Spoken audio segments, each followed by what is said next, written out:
Et comme référence en ce qui concerne les écrits de l'éditeur, c'est encore Gilles Chaumet dans son ouvrage précité à la page 2.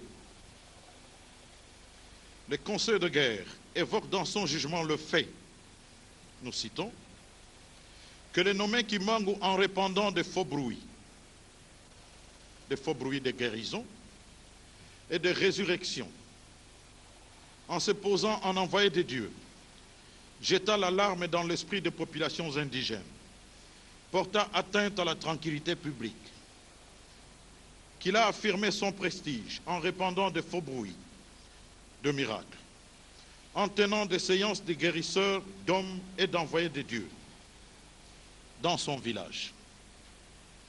Que c'est pendant ces séances qu'on a inculqué aux indigènes des fausses idées de religion, qu'on les a excités contre le pouvoir établi, qu'il se peut que quelques cas de maladies nerveuses aient été guéris par suggestion, mais que le prévenu en a profité pour tromper la bonne foi de la masse destinée à servir d'instrument inconscient à ses fins. Fin de citation. La haute cour militaire relève que, contrairement à ce qu'évoque le Conseil de guerre dans son jugement, il n'y avait pas de faux bruits de guérison, d'ésurrection ou de miracles. Il n'y avait pas non plus d'atteinte à la tranquillité publique, ni d'excitation contre le pouvoir établi. En effet, les rapports numéro 2384, B4067, du 11 octobre 1921, du substitut du procureur général Van den Broek affirment que, nous citons,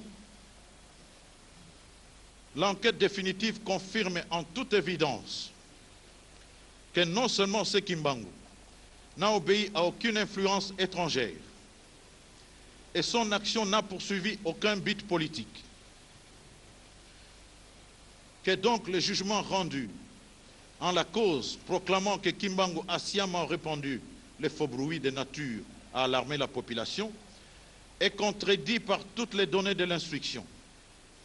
Non seulement en effet que les prédications, l'enseignement et les miracles de Kimbangu n'ont jamais alarmé les populations, bien au contraire, mais de plus, la bonne foi de celui-ci ne permet pas de prétendre qu'il a répandu, les sachant tels, les faux bruits tendant à ce but. Si même encore on peut qualifier ainsi les élucubrations de son exaltation religieuse. Que d'autre part, son action qui a créé une effervescence inaccoutumée ait porté atteinte à la tranquillité publique.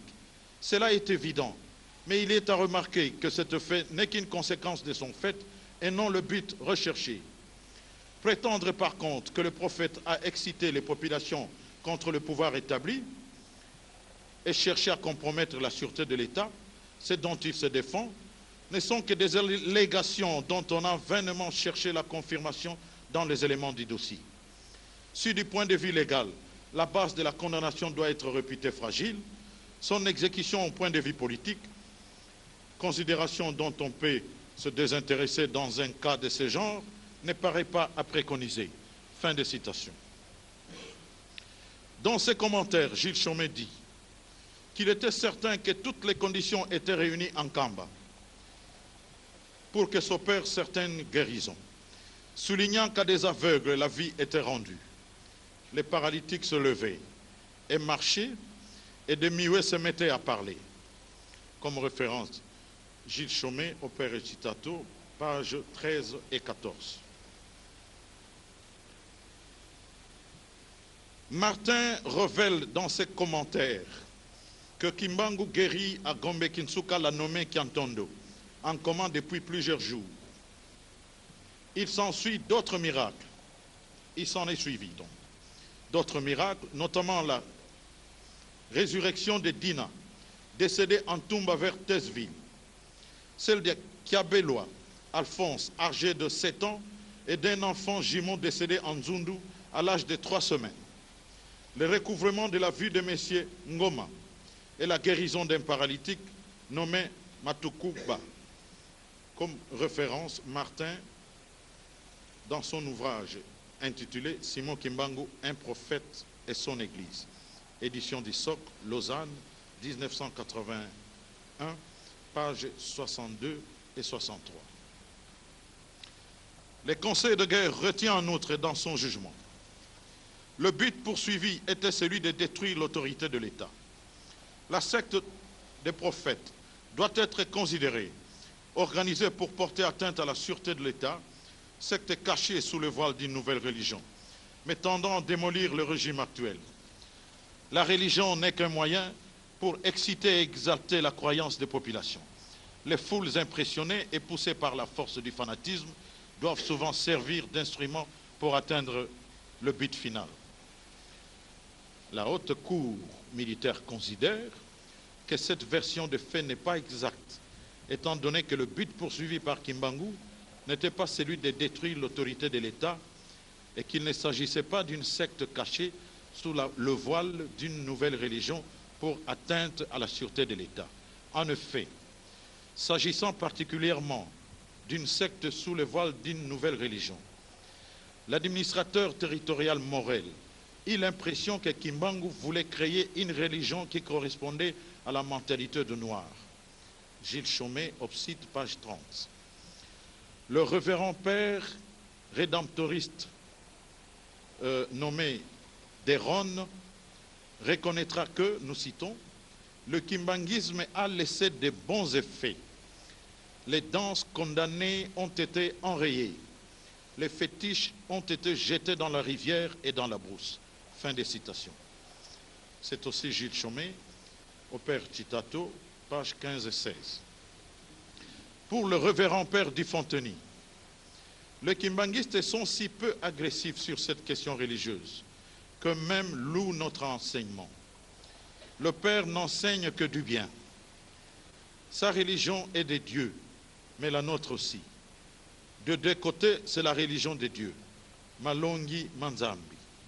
Nous sommes plus agressifs, Malongi Manzambi, ça veut dire les enseignements des dieux. Nous sommes plus agressifs puisque nous proclamons qu'ils sont dans l'erreur, ce qu'ils ne disent jamais de nous. Encore Gilles Chaumet, Obsite, page 19. Le révérend père Dufonteny fait ici les témoignages des kimbanguistes qui, à l'époque, soulignèrent le caractère divin de leur religion, en soutenant que la religion du Père est des dieux, mais la nôtre aussi. Des deux côtés, c'est la religion des dieux. Ce qui signifie que la religion de Kimbangu est d'inspiration divine au même titre que la religion catholique, et non une secte cachée sous la voile d'une religion nouvelle pour porter atteinte à la sûreté de l'État. Quant au but poursuivi par Kimbangu, le révérend Jennings de l'Église protestante disait, nous citons, « Moi je trouve que l'enseignement de Kimbangu n'a rien de politique ni de soulèvement. » Ainsi de suite. Ici, nous avons comme référence Charles Iloankoy Kangasonge dans son ouvrage intitulé « Vie messianique et révolutionnaire de Simon Kimbangu » du 6 avril 1921 à nos jours, dans les éditions kimbanguistes, Kinshasa 2010, page 49. Le rapport du parquet général numéro 2384, bar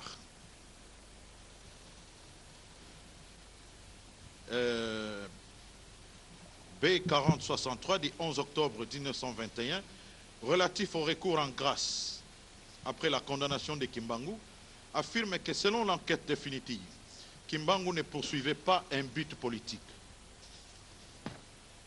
La lettre numéro 2252, bar B4067, du 21 septembre 1921, du substitut du procureur général Vandenbroek, conclut, nous citons, une effervescence à caractère religieuse, et c'est en vain qu'on y cherche une instigation étrangère à caractère politique.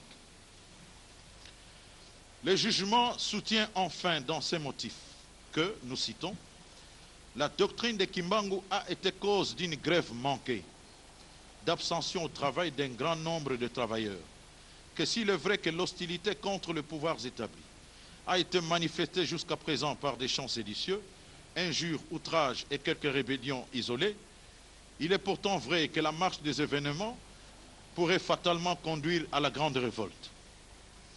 La haute cour militaire relève que c'est à tort que les jugements parlent d'une grève manquée, de l'hostilité contre le pouvoir établi manifestée par des chants séditieux, injures, outrages, quelques rébellions isolées et des événements pouvaient conduire à la grande révolte. Car, concernant la grève manquée, il s'agit plutôt de la désertion des ouvriers, des boys des maisons européennes, des travailleurs du chemin de fer et d'autres entreprises qui allaient vers Kimbangu. C'est vrai. On peut attendre. On attend qu'il arrive. Ça marche maintenant?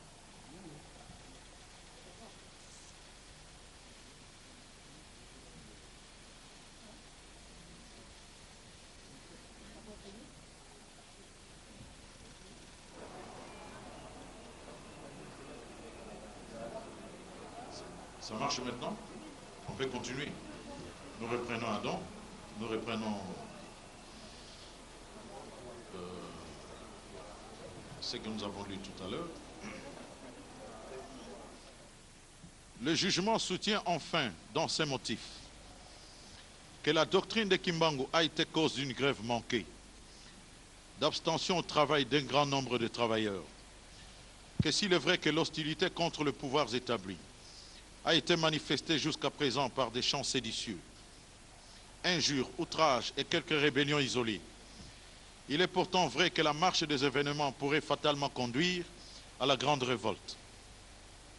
La haute cour militaire relève que c'est à tort que les jugements parlent d'une grève manquée, de l'hostilité contre le pouvoir établi manifestée par des chants séditieux, injures, outrages, quelques rébellions isolées et des événements pouvant conduire à la grande révolte. Car, concernant la grève manquée, il s'agissait plutôt de la désertion des ouvriers, des boys des maisons européennes, des travailleurs du chemin de fer et d'autres entreprises qui allaient vers Kimbangu, soit par curiosité, soit pour écouter l'évangile, soit pour obtenir la guérison ou recevoir la bénédiction.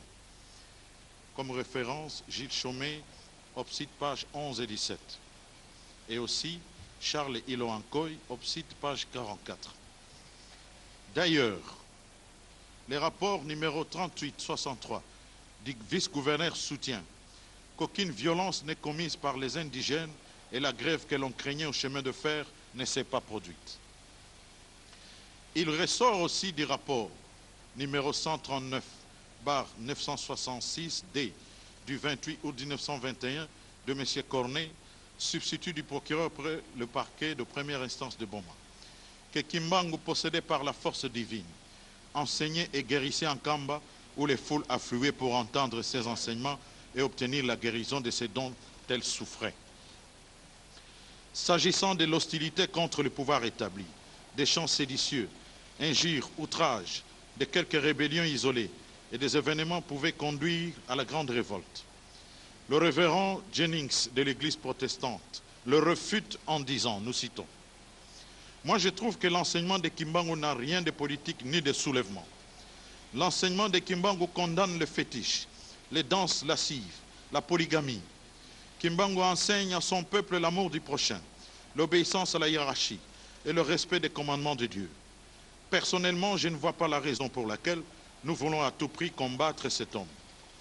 Vous dites que le mouvement de Kimbangu pourrait provoquer une insurrection. Or, vous savez autant que moi, depuis que Kimbangu parle de son église, il n'y a pas eu de révolte de ses adeptes.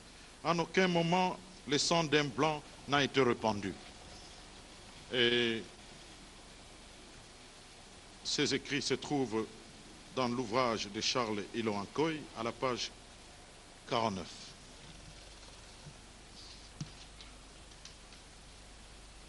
En outre, Gilles Chaumet, dans son ouvrage intitulé « La passion de Simon Kimbangu », conteste dans ses commentaires les accusations de la revue catholique, La Voix du Rédempteur, selon lesquelles les mouvements du prophète avaient semé l'agitation et l'émeute à l'Équateur et ailleurs, en les qualifiant de faux bruits lancés par cette revue, étant donné que selon lui, les révoltes de Momboyo et de Sankuru n'avaient pas les moindres liens directs ou indirects avec la religion nouvelle.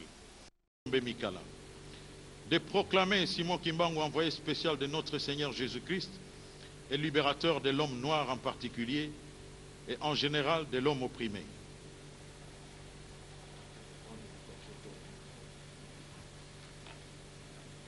Je m'excuse.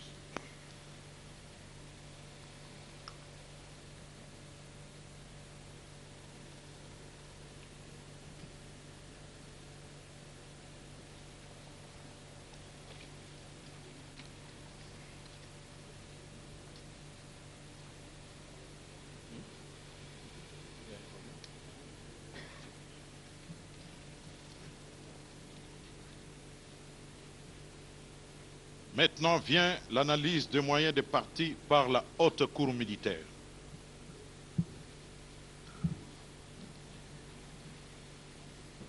De l'analyse des moyens des partis par la haute cour militaire.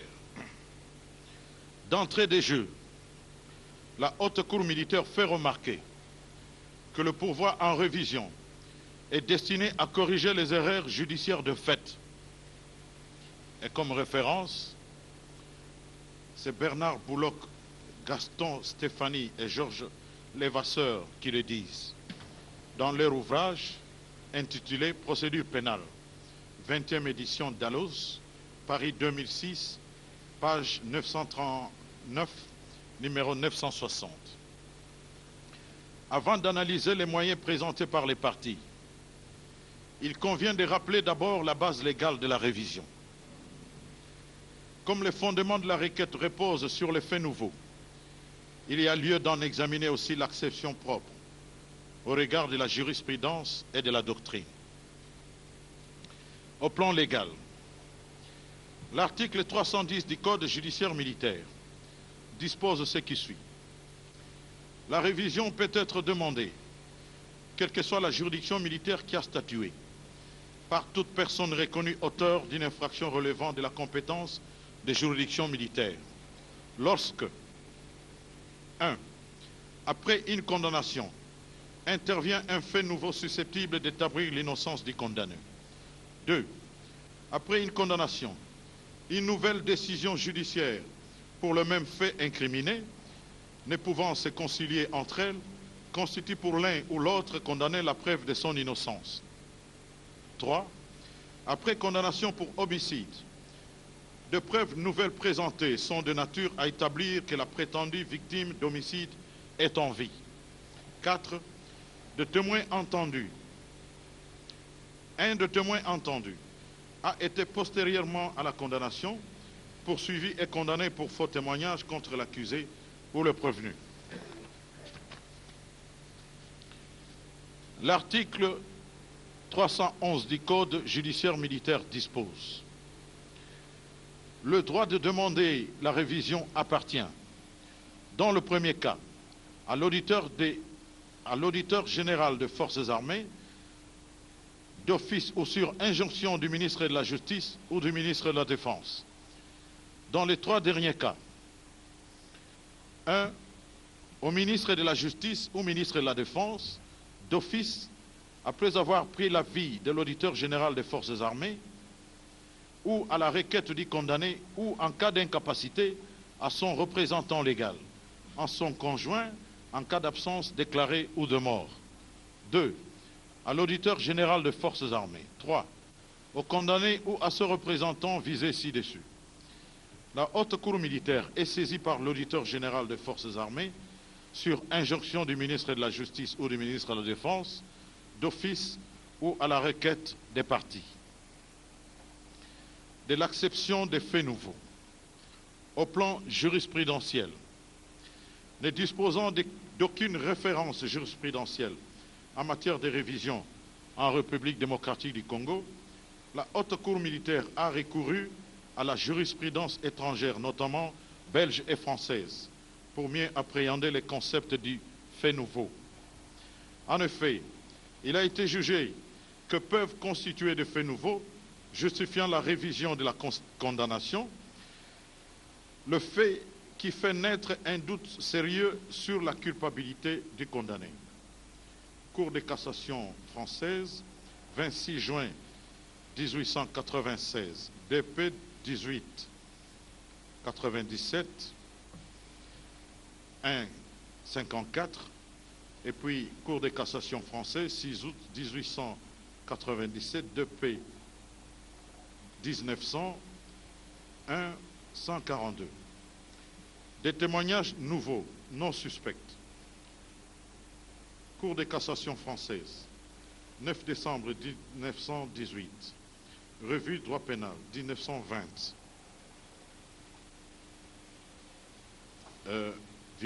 29. Et puis, une autre jurisprudence du 15 mai 1924, publiée au bulletin criminel, page 209. Une autre du 17 janvier 1900, Sirey, et puis de 1902, 1 475. Celle du 28 juillet 1922, publiée dans le bulletin criminel, page 272. Ensuite, il y a la découverte d'une pièce, selon la jurisprudence, ou d'une preuve qui établit l'inexistence de l'un des éléments du crime ou du délit pour lequel a été prononcée la condamnation. Cassation décembre 1919, revue du droit pénal 1910, page 176.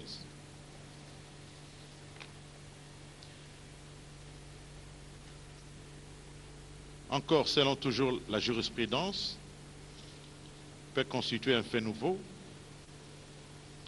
La preuve, après la condamnation, de la fausseté de la pièce sur laquelle elle est fondée ou de son inapplicabilité au condamné. Là aussi, la jurisprudence est donnée par la Cour de cassation française, toutes chambres réunies. Décision datant du 3 juin 1899.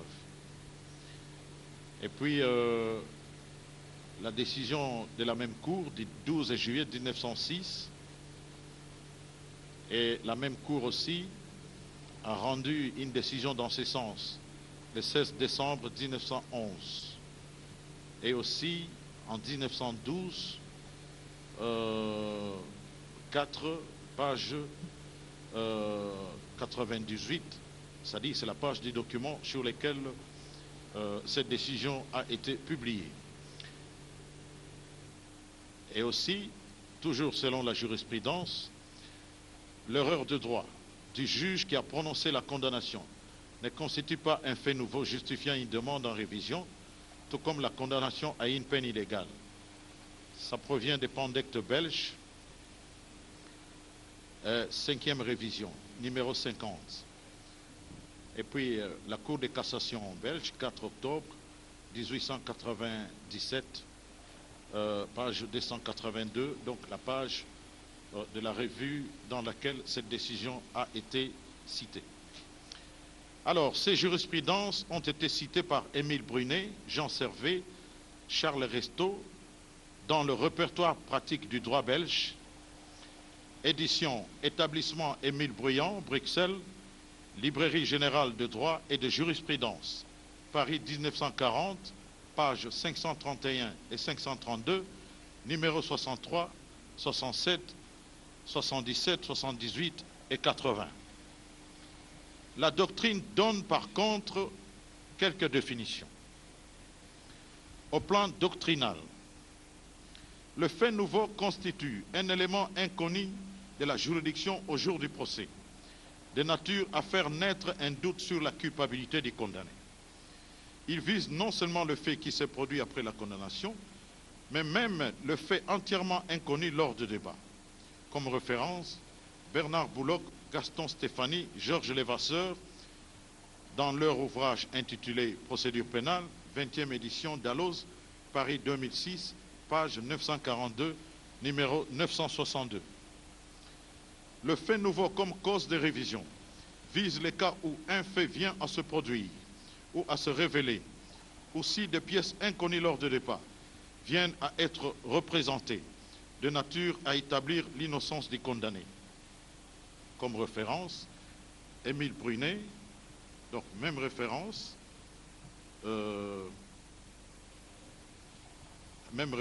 que le répertoire du droit belge qui a cité les jurisprudences que nous avons énumérées. Donc, il s'agit d'Émile Brunet, Jean Servet, Charles Resto, dans le répertoire pratique du droit belge, édition et établissement Émile Bruyant, Bruxelles, Librairie générale de droit et de jurisprudence, Paris 1940, page 530, numéro 56. On peut retenir aussi comme fait nouveau la disparition d'une condition de la responsabilité ou d'un élément constitutif de l'infraction. Il peut s'agir de l'interprétation nouvelle d'un fait déjà connu. Et ici, il y a Jean Pradel, procédure pénale, édition Coujas, Paris 2004, numéro 10, page 871. Une autre doctrine, sans effacer le fait matériel et leurs conséquences civiles, l'amnistie prévue par une loi éteint l'action publique et efface la peine prononcée. Et cette doctrine a été mentionnée, étant donné que dans l'argumentaire de la partie requérante, l'amnistie a été évoquée. Constitue un motif de révision. L'horreur de fait portant sur l'inexistence d'un fait ou dans l'appréciation d'une situation. Il s'agit de preuves qui auraient été inexistantes ou impossibles à interpréter ou à l'époque du jugement et qui surviennent ultérieurement, ou bien de preuves qui n'ont pas été suffisamment prises en considération ou qui ont justement été prises en compte plus qu'elles n'auraient dû être. Comme référence, Jérôme Courny, Vocabulaire juridique, 7e édition, Presse universitaire française,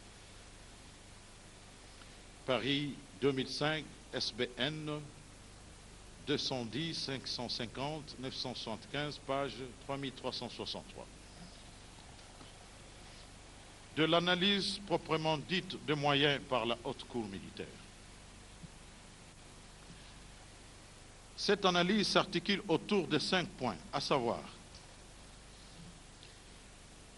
les dénonciations de la violation de la loi, les actes de réhabilitation de Simon Kimbangu, les moyens tirés de la lettre du 28 septembre 1921 du commandant de Rossi au gouverneur, les moyens tirés de l'arrêté numéro 22-11/846 du 25 août 1959, les moyens tirés de positions et réactions exprimées sur l'activité de Simon Kimbangu et des pièces du dossier au regard du jugement de condamnation, des dénonciations de la violation de la loi. La violation de la loi évoquée par la partie requérante concerne l'institution du régime militaire mitigé sur le territoire de Thèsville et de Louosi, violant les principes de non-rétroactivité de la loi. La compétence du Conseil de guerre siégeant en Thèsville, dépourvue de fondements légaux sur le plan matériel. La procédure suivie devant cette juridiction d'exception, violant les droits de la défense. L'instruction tant préjudicielle que juridictionnelle, violant l'article 35 de la loi du 15 juin 1899 portant code de procédure pénale. La tentative d'exécution du jugement prononcé le 3 octobre 1921, violant la loi en matière d'exécution des peines de mort prononcées par les juridictions militaires. La Haute Cour militaire relève que ces dénonciations sur la procédure suivie sont certes des violations de la loi qui constituent des erreurs de droit, alors que la procédure en matière de révision vise à corriger les erreurs judiciaires de fait et non celles de droit. Comme référence, Bernard Bouloc, Gaston Stéphanie, Georges Levasseur. Procédure pénale, 20e édition Dalloz, Paris 2006, page 939, numéro 960, Pandette belge, 5e révision, numéro 50, Cour de cassation belge, 4 octobre 1897 et page 282. Deux actes de réhabilitation de Simon Kimbangu. La partie requérante évoque comme acte de réhabilitation l'octroi par l'ordonnance du 1er décembre 1960 de la personnalité civile à l'association Église de Jésus-Christ sur la terre par le prophète Simon Kimbangu. L'amnistie accordée à Simon Kimbangu par l'ordonnance loi numéro 91-021 du 10 septembre 1991. Son élévation au grade de grand cordon de l'Ordre national du Léopard. Son admission dans l'Ordre national Héros nationaux Kabila Lumumba par l'ordonnance numéro 10/051 du 29 juin 2010. La Haute Cour militaire estime que l'octroi, le 1er décembre 1960, de la personnalité civile à l'association Église de Jésus-Christ sur la terre par le prophète Simon Kimbangu, l'élévation du prophète au grade de grand cordon de l'Ordre national du Léopard et son admission dans l'Ordre national Héros nationaux Kabila Lumumba par ordonnance numéro 10/051 du 29 juin 2010 ne constituent pas une preuve de l'innocence. Elles sont plutôt des mesures politiques qui ne concordent pas avec les principes de la révision que pose la loi, la jurisprudence et la doctrine. Quant à l'amnistie lui accordée par ordonnance loi numéro 91-021 du 10 septembre 1991, la Haute Cour militaire relève que l'amnistie ne constitue pas une preuve de l'innocence d'un condamné, étant donné qu'elle n'efface pas les faits matériels et leurs conséquences civiles. Elle éteint plutôt l'action publique et efface la peine prononcée. Comme référence, Raymond Guillien et Jean Guinchard, Lexique de termes juridiques, 17e édition Dalloz, Paris 2009, à la page 4. Du moyen tiré de la lettre du 28 septembre 1921 du commandant de Rossi au gouverneur. Le ministère public, dans ses réquisitions, comme la partie requérante dans ses conclusions, ont chacun évoqué cette lettre au contenu ci-après. J'ai fixé l'audience de l'affaire Kimbangu pour demain 29. C'est une affaire simple, si l'on veut, au fond, mais très difficile en droit, ainsi de suite. Le contenu de cette lettre a été donné plus d'une fois. Le ministère public se demande si cette autorité judiciaire pouvait faire un rapport relatif à ses fonctions judiciaires, à l'autorité administrative dès lors que ce domaine échappe à son autorité. Non, répond-il, ce comportement peut être sanctionné en les considérant ethniques comme un motif de révision de ce jugement. La Haute Cour militaire estime que l'organe de la loi n'ayant pas intégré les comportements du juge dans le fait nouveau, elle se déclare non saisie de ce nouveau motif avancé par lui. Le plaidant, pour sa part, pense que cette lettre constitue un fait nouveau et que la Haute Cour peut annuler le jugement incriminé, d'autant plus qu'il a été jugé que les condamnés doivent faire état d'un fait, d'un moyen de preuve ou d'une circonstance qui aurait pu modifier le sens de la décision incriminée. La Haute Cour constate, par contre, que la lettre du commandant de Rossi ne nie un fait, ni une pièce inconnue lors du débat, d'autant plus qu'elle émane du juge du conseil de guerre de Thèsville, qui n'est autre que le commandant de Rossi lui-même. Référence: Émile Brunet, Jean Servet, Charles Resto, Opere Citato, page 530, numéro 56. Par conséquent, la Haute Cour militaire estime que par rapport à la doctrine, cette lettre n'est pas un fait nouveau et que ce moyen n'étant pas fondé, le rejette. Du moyen tiré de l'arrêté numéro 2211/846 du 25 août 1959. Cet arrêté qu'évoque le ministère public et la partie requérante abroge celui numéro 427/SEC AO du 16 novembre 1937 qui dissout l'Église kimbanguiste. En son article premier ainsi libellé, l'arrêté numéro 427 SEC AO du 16 novembre 1937 est abrogé en tant que mesure de dissolution portée en son article premier visant les kimbanguistes. Pour le ministère public, l'arrêté numéro 2211/846 du 25 août 1959 reconnaît la licéité des activités de Simon Kimbangu, démontre que les activités de Kimbangu n'étaient pas de nature à porter atteinte à la sûreté de l'État, ni à la tranquillité publique, consacre l'innocence des condamnés Kimbangu et ses acolytes, et constitue un fait nouveau. La partie requérante, pour sa part, souligne que c'est un volte-face par rapport au contenu du jugement du Conseil de guerre de Thèsville du 3 octobre 1921 et que la reconnaissance officielle de l'Église kimbanguiste par cet arrêté est un fait susceptible d'établir l'innocence des condamnés Simon Kimbangu et consorts. La Haute Cour militaire relève d'abord que l'arrêté de 1937 est une mesure administrative qui a été prise 16 ans après la condamnation de Simon Kimbangu et de ses acolytes,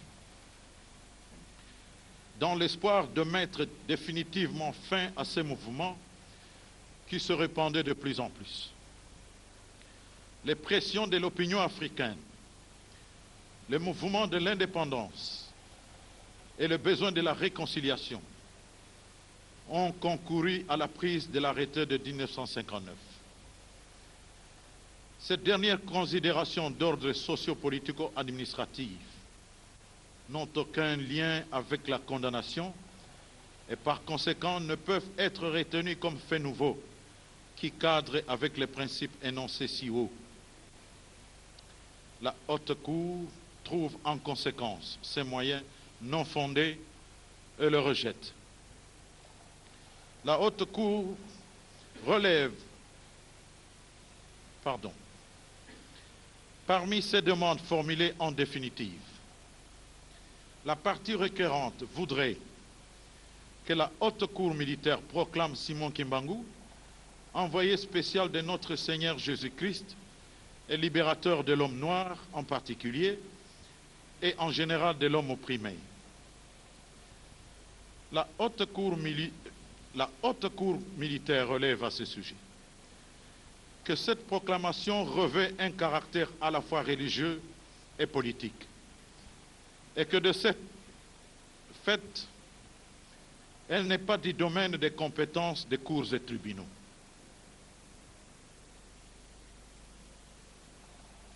Des moyens tirés de positions et réactions exprimées sur l'activité de Simon Kimbangu et des pièces du dossier au regard du jugement de condamnation.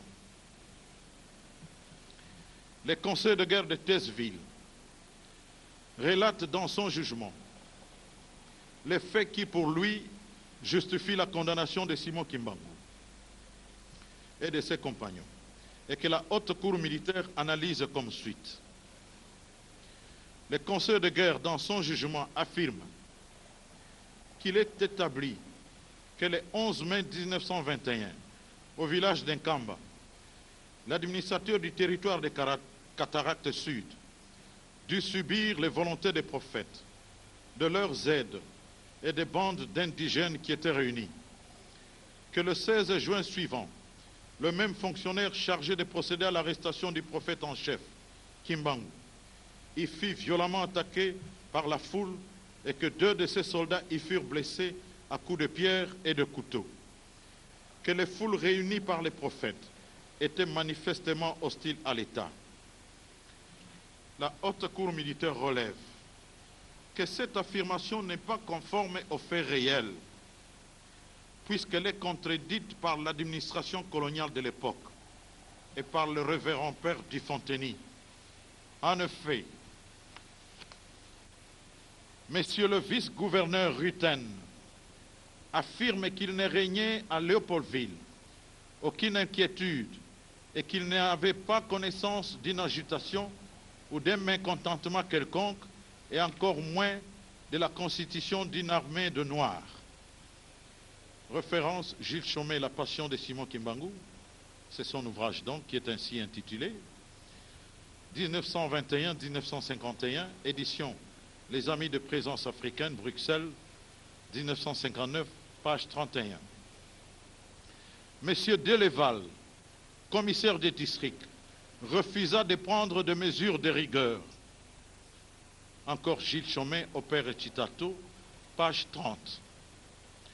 Monsieur Noireau, commissaire des districts adjoint de Boma, envoyé à Tesseville pour examiner la situation le 7 janvier 1921, conclut dans son rapport, nous citons, « Je ne peux interdire aux indigènes de se réunir pour prier comme les Blancs les leurs ont appris, pour la seule raison qu'ils veulent le faire sans l'aide de Blancs. » Fin de citation.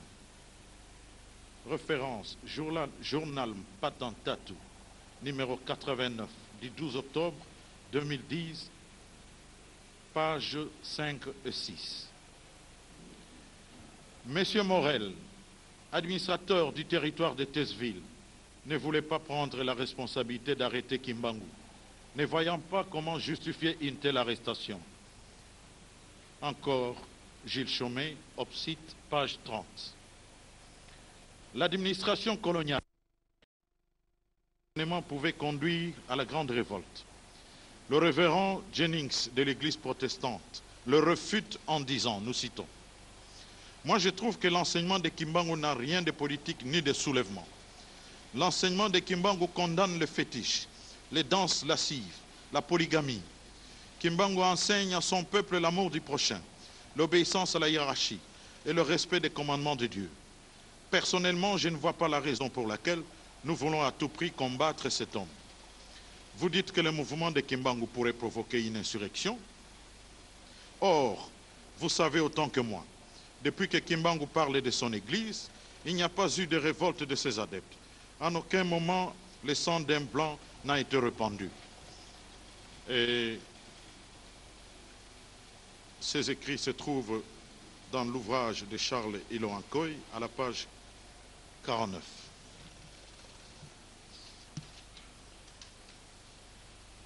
En outre, Gilles Chaumet, dans son ouvrage intitulé « La Passion de Simon Kimbangu », conteste dans ses commentaires les accusations de la revue catholique, La Voix du Rédempteur, selon lesquelles les mouvements du prophète avaient semé l'agitation et le meurtre à l'Équateur et ailleurs, en les qualifiant de faux bruits lancés par cette revue, étant donné que selon lui, les révoltes de Momboyo et de Sankuru n'avaient pas les moindres liens directs ou indirects avec la religion nouvelle. Gilles Chaumet, Opérette Chitato, page 26.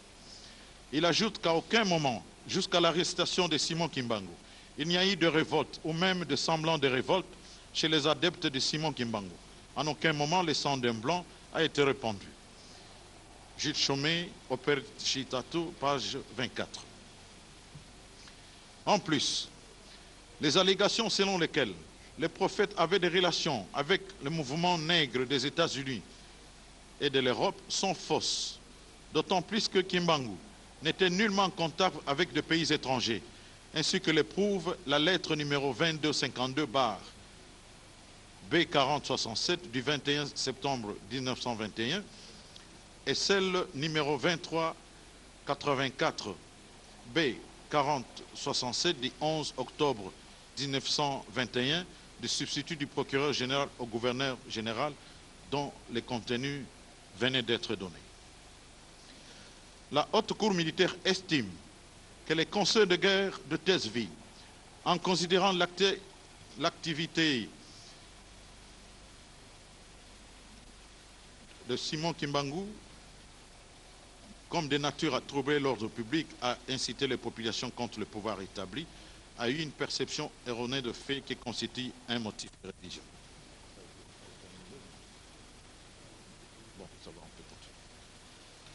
Il convient de relever que par rapport au contenu du jugement, le commandant des Rossi semble être resté enfermé dans la position des commerçants, des industriels du révérend père Van Kliput et de la presse coloniale qui condamnait l'activité de Simon Kimbangu et l'a trouvée subversive.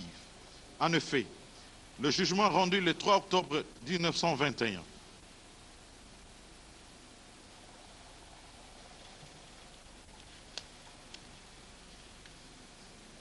à Tazeville reprend de larges extraits de la lettre du révérend père Van Kliput adressée au vice-gouverneur dont voici le contenu.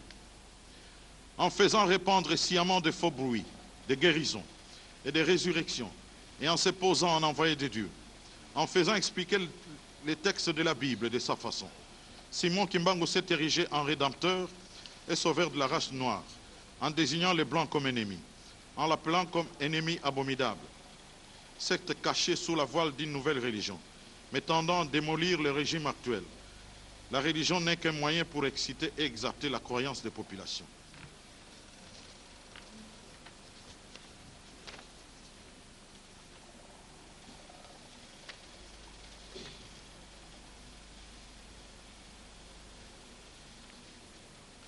Il s'avère cependant que les missionnaires catholiques susnommés étaient plus préoccupés par la réussite de leur mission religieuse que par des questions sécuritaires, puisqu'ils exigèrent des mesures destinées à reconstituer les effectifs de leurs églises et de leurs catéchuménats, comme l'ont affirmé les auteurs qui venaient d'être cités.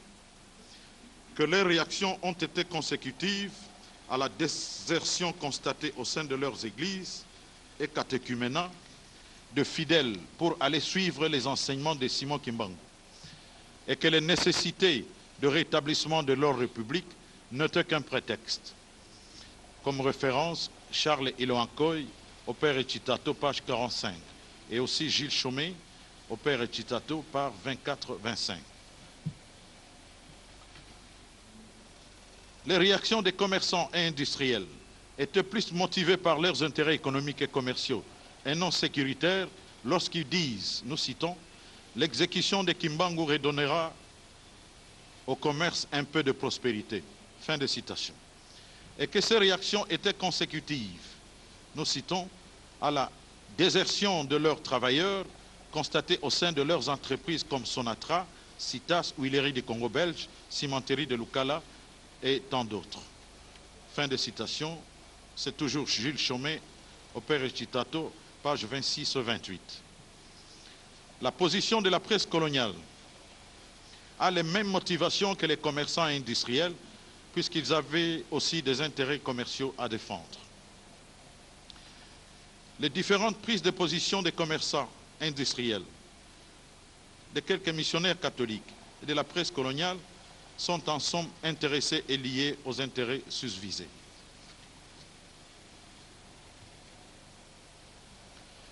La gestion et le contrôle de la situation sécuritaire ou l'ordre public ne relevaient pas de la compétence ni de la responsabilité des missionnaires catholiques, des commerçants, des industriels, moins encore de la presse, du reste non outillés ni qualifiés en la matière. Par contre, les hauts fonctionnaires de l'administration coloniale, à savoir l'administrateur du territoire de Tazeville, Georges Léon Morel, le commissaire du district adjoint Noiro, le vice-gouverneur Rutten et le gouverneur général Biro étaient, en vertu de leurs attributions, et aussi les commissaires des districts de l'Éval, étaient, en vertu de leurs attributions légales et réglementaires, compétents, qualifiés et mieux outillés pour apprécier la situation sécuritaire dans la région des Cataractes. C'est donc à juste titre, en tant que garant de l'ordre public, qu'ils avaient apprécié le climat sécuritaire dans la région concernée au regard des mouvements de Simon Kimbangu, en affirmant que, nous citons, il, c'est-à-dire Morel, ne voulait pas prendre la responsabilité d'arrêter Simon Kimbangu, ne voyant pas comment justifier cette arrestation, ne voyait qu'une affaire de chapelle et ne voyait pas de raison d'intervenir. Il, c'est-à-dire le gouverneur Rutten, le vice-gouverneur Rutten, il ne régnait à Léopoldville aucune inquiétude et il n'avait pas connaissance d'une agitation ou d'un mécontentement quelconque et encore moins de la constitution d'une armée de Noirs. Monsieur Biro qui dit tout était normal.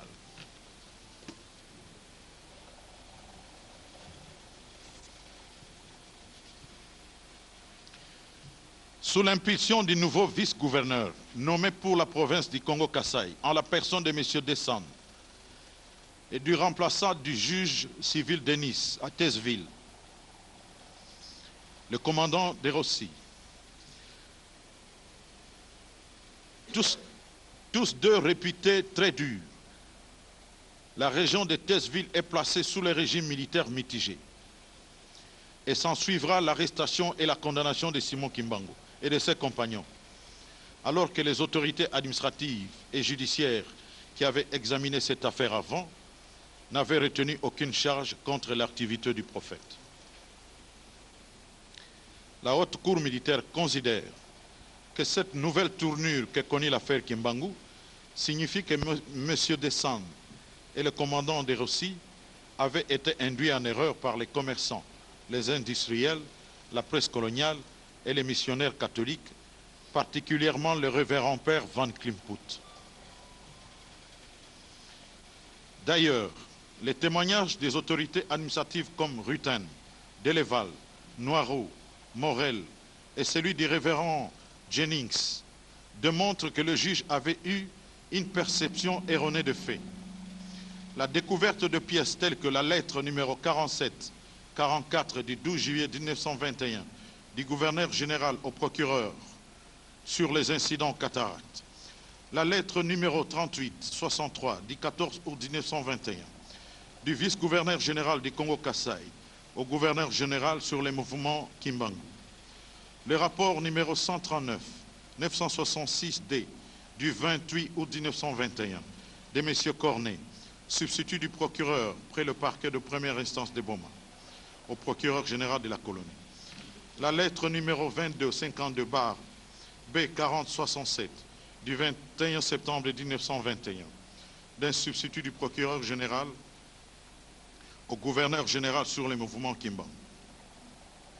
La lettre numéro 2384 B4067 du 11 octobre 1921 du substitut du procureur général Vandenbroek au gouverneur général font établir l'inexistence de la matérialité de faits reprochés aux condamnés, ce qui constitue au regard de la jurisprudence et de la doctrine un fait nouveau donnant lieu à révision. Car il a été jugé que peuvent constituer des faits nouveaux justifiant la révision de la condamnation, des témoignages nouveaux non suspects. C'est une jurisprudence qui provient de la Cour de cassation française le 9 décembre 1918, dans la revue, publiée dans la revue Droit pénal de l'année 1920. Une autre jurisprudence, la découverte d'une pièce ou d'une preuve qui établit l'inexistence de l'un des éléments du crime ou du délit pour lesquels a été prononcée la condamnation. Elle procède également de la jurisprudence française, c'est-à-dire de la Cour de cassation française, dont la décision est intervenue le 22 avril 1898 et publiée en 1900 et trouvable à la page 137 de la revue qu'il a publiée. Et aussi la décision rendue par la même Cour le 15 février 1924, publiée dans le bulletin criminel à la page 74. La décision rendue par la même Cour le 4 juin 1915, publiée dans le bulletin criminel à la page 120. La même Cour cassation a rendu une décision dans ce sens le 2 décembre 1919, dans la revue, publiée dans la revue du droit pénal de 1910 et à la page 176. En plus, la doctrine admet comme fait nouveau les cas où un fait vient à se produire ou à se révéler, ou si de pièces inconnues lors des débats viennent à être représentées de nature à établir l'innocence des condamnés. C'est Émile Brunet, Jean Servet, Charles Resto, dans leur ouvrage intitulé « Répertoire pratique du droit belge ». Édition Établissement Émile Bruyant, Bruxelles, Librairie générale de droit et de jurisprudence, Paris 1940, page 530, numéro 56, que cette doctrine est trouvable. La doctrine admet aussi, comme fait nouveau, une erreur de fait portant sur l'inexistence d'un fait. Comme référent Jérôme Cornu, vocabulaire juridique, 7e édition, presse universitaire française. Paris 2005, SBN 210 550 975, page 3363. Ces moyens liés aux positions et réactions exprimées sur l'œuvre de Simon Kimbangu, ainsi que de pièces réunies au regard du jugement du Conseil de guerre de Thèsville, sont pour la haute cour militaire fondés. À la lumière de l'analyse des moyens tirés des positions et réactions exprimées sur l'activité de Simon Kimbangu et des pièces du dossier, au regard du jugement de condamnation, la haute cour militaire dira fonder le pourvoi en révision introduit par l'auditeur général des forces armées de la République démocratique du Congo contre le jugement du Conseil de guerre de Thèsville rendu le 3 octobre 1921 ayant condamné Simon Kimbangu à la peine de mort, commuée à la servitude pénale à perpétuité et ses disciples à des peines de servitude pénale allant de 2 à 20 ans, annulera le jugement entrepris et déchargera la mémoire de mort.